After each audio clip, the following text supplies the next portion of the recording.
funky theory of every note, everything but physics part 14. Einstein opened the Pandora's box of physics when he pulled the concept of curved space out of his hat. Space doesn't do tricks. Space can't do anything. It's not space that expands and we losers explain observations using space. It's no wonder these losers still don't have a theory of everything in physics. No wonder the truth has been too much for physicists and cosmologists. I am the future, the dude, the one, the man who figured out how universe really works. All experiments that are done with light are done with the light that is created during the experiment. No entropy has affected this new expanding light for billions of years. Expanding lights have a lot of mass, but it is in their expanding waves whose zillions and zillions separate expanding densities we cannot register.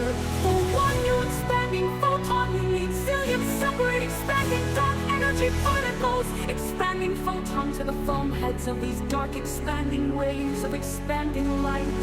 If you want to do an experiment and bend the trajectory of expanding light with expanding light, it won't work if you use new expanding light in the experiment.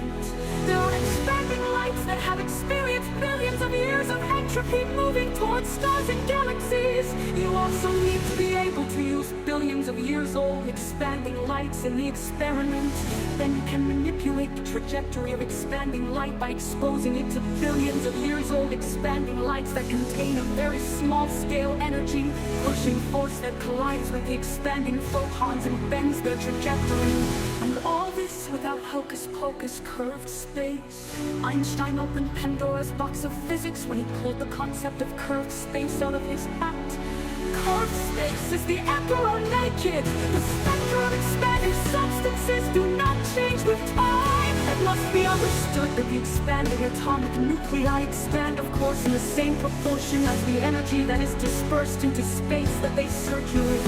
These congestion areas of energy that is dispersed into space consist of precisely the same energy that is dispersed into space that they circulate. These congestion areas of energy that is dispersed into space consist of precisely the same energy that is dispersed into space that they circulate, which changes completely and then with time as they circulate this energy that is dispersed into space.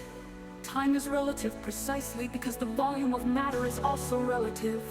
Space is eternal in an infinity three-dimensional stage which is nothing, so space can't do anything at all. Only losers explain phenomena with hocus-pocus space-time which play tricks. The transmission of the repulsive force is easy to describe in words, and visually the attractive force cannot be described. For example, the so-called strong nuclear force is a good example of how the logical current theories are.